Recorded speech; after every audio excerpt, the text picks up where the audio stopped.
Hello दोस्तों, स्वागत है आपका एक और नई वीडियो में। तो चलिए आज हम लोग कैपिटल स्मॉल फाइनेंस बैंक के आईपीओ का रिव्यू करने वाले हैं।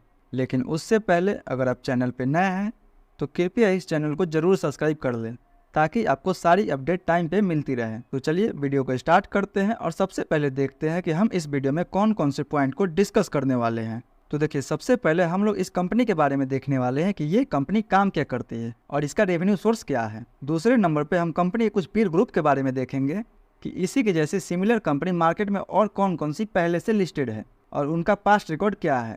तीसरे नंबर पे हम कंपनी के कुछ फंडामेंटल के बारे में डिस्कस करेंगे कि ये जो कंपनी है वो प्रॉफिट मेकिंग है या लॉस मेकिंग है। चौथे नंबर पे हम आईपीओ कुछ डिटेल के बारे में जानेंगे कि ये आईपीओ कब से ओपन हो रहा है, कब इसका क्लोजिंग डेट है और कब इसका लिस्टिंग डेट है। और पाँचवें नंबर पे हम इस आईपीओ का जीएमपी देखेंगे और जानेंगे इसका कंक्लूजन किस में अप्लाई करना चाहिए या नहीं करना चाहिए। अप्लाई करना चाहिए तो लिस्टिंग गेन के हिसाब से करना चाहिए या लॉन्ग टर्म के हिसाब से करना चाहिए। तो कृपया वीडियो के अंत तक जरूर बने रहें क्योंकि मेरा आपसे प्रॉमिस है कि इस वीडियो को देखने के बाद इस आईपीओ के रिगार्डिंग आपका कोई कन्फ्यूजन नहीं रहेगा। तो चलिए वीडियो में आगे बढ़ते हैं और सबसे पहले देख लेते हैं इस कंपनी के बारे में। तो देखिए, ये कंपनी साल 1999 में इनकॉर्पोरेट हुई थी, यानी इसको मार्केट में अच्छा खासा एक्सपीरियंस होगा। वहीं इस कंपनी के काम के बारे में हम उतना डेप्थ में नहीं जाएंगे क्योंकि इसी के जैसी सिमिलर कंपनी जना स्मॉल फाइनेंस बैंक का रिव्यू पहले ही हम कर चुके हैं। अगर आप लोग अभी तक उस रिव्यू को नहीं देखे हैं तो ऊपर आई बटन और नीचे डिस्क्रिप्शन में आपको लिंक मिल जाएगा, आप लोग वहां से जाके देख सकते हैं। तो चलिए बस हम इन दोनों आईपीओ में अंतर देख लेते हैं कि इन दोनों आईपीओ में क्या अंतर है।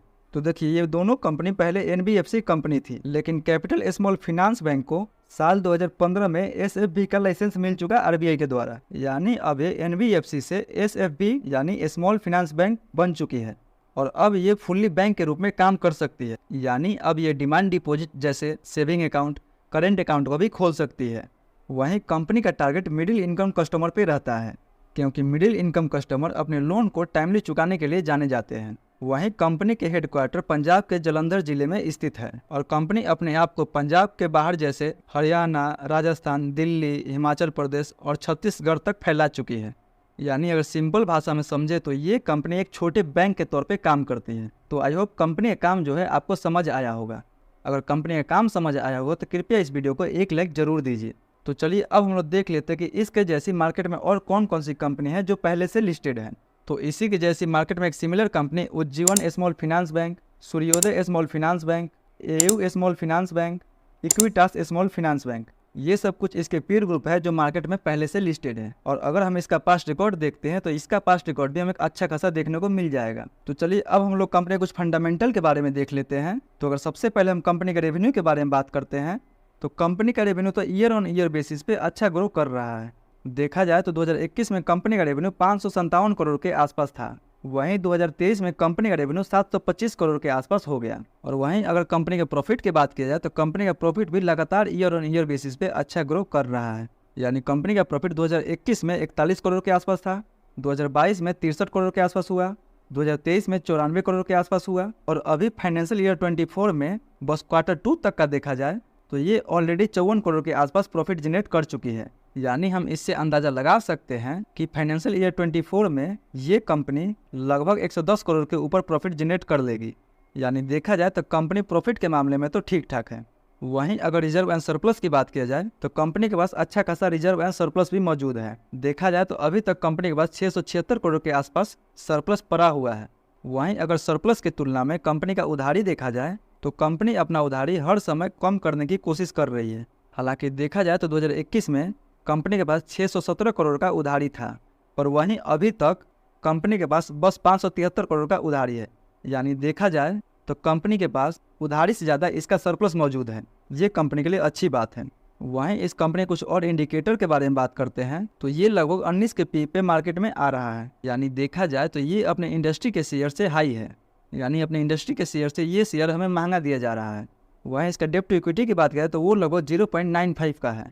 देखा जाए तो इस सेक्टर के लिए तो ठीक ठाक है। वहीं इसका रिटर्न ऑन इक्विटी भी लगभग 16% के आसपास है जो कि काफ़ी अच्छा है। अर्निंग पर शेयर भी लगभग 24 रुपये के आसपास है और रिटर्न ऑन नेटवर्थ की बात करें तो वो भी लगभग 15% के आसपास है। यानी कुल मिला के देखा जाए तो कंपनी का इंडिकेटर भी ठीक ठाक इंडिकेट कर रहा है कंपनी के फंडामेंटल के बारे में। तो चलिए अब हम बात करते हैं इस आईपीओ के डिटेल के बारे में कि ये आईपीओ कब से कब ओपन हो रहा है। तो देखिए, ये आईपीओ ऑलरेडी ओपन हो चुका है 7 से 9 फरवरी तक। और आईपीओ जो प्राइस बैंड रखा गया है वो 445 रुपये से लेकर 468 रुपये के बीच में रखा गया है। और इस आईपीओ का जो टोटल इशू साइज है वो 523 करोड़ के आसपास है, जिसमें से 450 करोड़ के आसपास फ्रेश इशू होने वाला है। यानी देखा जाए तो ये कंपनी के लिए बहुत ही अच्छी बात है कि ज़्यादातर पैसा कंपनी के पास जाने वाला है। वहीं 73 करोड़ के आसपास ऑफर फॉर सेल के तहत प्रमोटर अपना हिस्सेदारी बेचने वाले हैं इस कंपनी से। वहीं मिनिमम हम इसमें 1 लॉट अप्लाई कर सकते हैं। 1 लॉट के लिए हमें 32 शेयर दिए जाएंगे, जिसके लिए हमें 14,976 रुपये इन्वेस्ट करना होगा। और अगर कोटा की बात की जाए तो रिटेल को इसमें 35% का अच्छा खासा कोटा दिया गया है। वहीं अगर इसका अलॉटमेंट की बात करें तो इसका अलॉटमेंट भी हमें 12 फरवरी को देखने को मिल जाएगा लिंक्डइन टाइम के वेबसाइट पे, और इसकी लिस्टिंग हमें 14 फरवरी को देखने को मिल जाएगी। तो चलिए अब हम लोग बात कर लेते हैं ग्रे मार्केट में अभी इस कंपनी का क्या डिमांड चल रहा है। तो देखा जाए तो ग्रे मार्केट में अभी इसका उतना अच्छा डिमांड नहीं चल रहा है, लगभग 5 से 10% का इसका डिमांड चल रहा है।